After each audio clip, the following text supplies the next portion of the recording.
दोस्तों, क्योंकि सास भी कभी बहू थी कि आज के एपिसोड में वो सब कुछ देखने को मिला जिसने दर्शकों को एक बार फिर इस शो से जोड़ दिया है।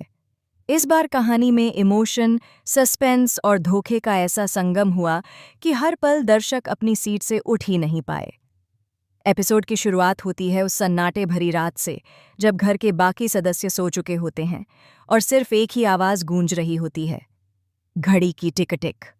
उसी अंधेरे में परी की बेचैनी साफ झलक रही थी। उसकी आंखों में सिर्फ एक ही ख्वाहिश थी, उस प्रॉपर्टी के कागजों को अपने हाथ में लेने की, जो उसके हिसाब से उसी की होनी चाहिए।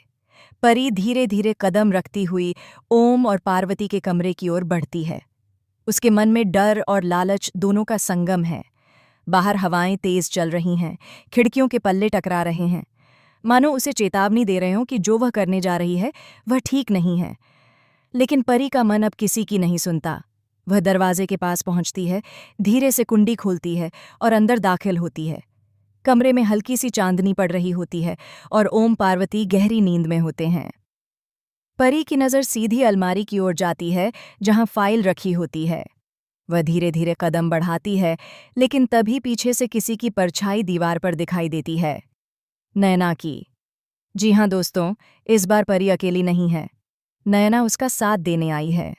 नयना धीरे से फुसफुसाती है, सावधान रहना, आवाज़ मत करना। दोनों मिलकर अलमारी खोलती हैं और फाइल निकाल लेती हैं। बाहर निकलते ही परी राहत की सांस लेती है और कहती है, नयना आंटी, आप ना होती तो मैं ये हिम्मत कभी नहीं कर पाती। आपको तो मेरी माँ होना चाहिए था।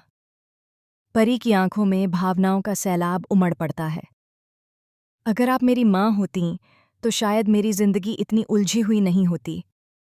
पापा तो सिर्फ तुलसी की सुनते हैं, मुझे कोई नहीं समझता। नयना उसके सिर पर हाथ रखती है, लेकिन उसकी आंखों में कुछ और ही चल रहा होता है। एक पुरानी जलन, एक अधूरा बदला।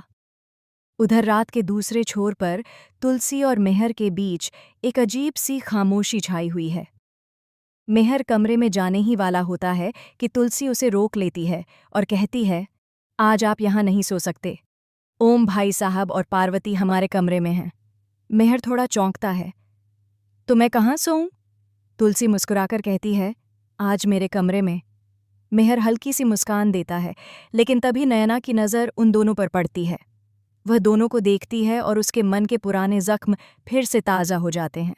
उसे याद आता है वो वक्त जब मेहर ने उसे छोड़ा था, जब उसके प्यार को तुलसी के नाम होते देखा था। उसकी आंखें गुस्से से लाल हो जाती हैं। इधर परी अपने कमरे में फाइल लेकर आती है। उसे लगता है कि उसने बड़ी जीत हासिल कर ली है, लेकिन जैसे ही वह फाइल खोलती है, उसका चेहरा फीका पड़ जाता है।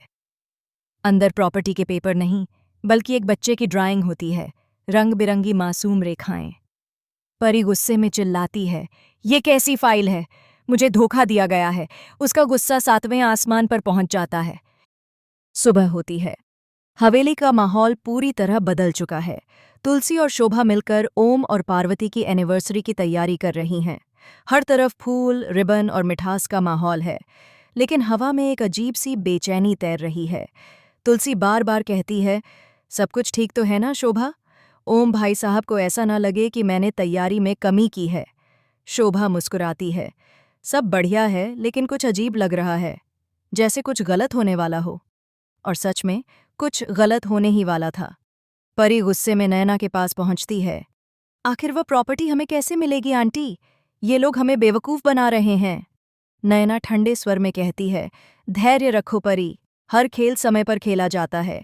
जब ओम और पार्वती अपनी खुशी के शिखर पर होंगे, तभी हम उन्हें नीचे गिराएंगे। परी मुस्कुराती है, लेकिन उसकी मुस्कान में मासूमियत नहीं, चालाकी होती है। उसी वक्त मेहर कमरे में आता है और कहता है, आज मैं इस मामले को ख़त्म कर दूंगा। मैं ओम भाई साहब से प्रॉपर्टी के बारे में बात करके ही रहूंगा। तुलसी कहती है, मेहर, आज एनिवर्सरी है, कम से कम आज तो ये बातें मत करो। मेहर दृढ़ स्वर में जवाब देता है, नहीं तुलसी, अब ये बात और नहीं टाली जा सकती। शाम ढलती है। हवेली में एनिवर्सरी की पार्टी शुरू होती है। ओम और पार्वती एक दूसरे के साथ केक काटते हैं। सब तालियां बजाते हैं, लेकिन तभी मेहर खड़ा हो जाता है। माहौल में सन्नाटा छा जाता है। ओम भाई साहब, पार्वती जी, हमें आपसे एक ज़रूरी बात करनी है, मेहर कहता है। पार्वती चौंक कर पूछती है, अभी? इस वक्त? मेहर जवाब देता है, हाँ, अभी। जो हमारी बाकी प्रॉपर्टी है वह आप हमें कितने में बेचने वाले हैं? सभी मेहमान एक दूसरे का चेहरा देखने लगते हैं। तुलसी की आंखें चौड़ी हो जाती हैं। ओम और पार्वती एक दूसरे की ओर देखते हैं। पार्वती धीरे से एक लिफाफा निकालती है और मुस्कुराकर कहती है, जो कीमत हमें चाहिए वह इस लिफाफे में है। वह लिफाफा टेबल पर रखती है। माहौल में तनाव फैल जाता है। परी अचानक आगे बढ़ती है और लिफाफा उठा लेती है। फाइनली आपने कुछ कहा तो। लेकिन जैसे ही वह लिफाफा खोलती है, पार्वती गुस्से में आगे बढ़ती है और कहती है, हिम्मत कैसे हुई तुम्हारी इस प्रॉपर्टी के बारे में सोचने की? ये हमारा अतीत है, हमारी यादें हैं, इसे पैसों में नहीं तोला जा सकता। पार्वती का गुस्सा घर की दीवारों तक गूंज उठता है।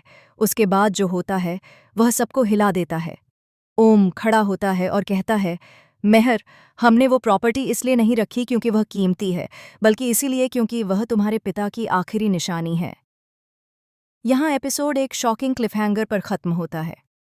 आगे क्या होगा इसका इंतजार अब हर दर्शक को बेसब्री से रहेगा। अनुदमा सद्दी कहाँ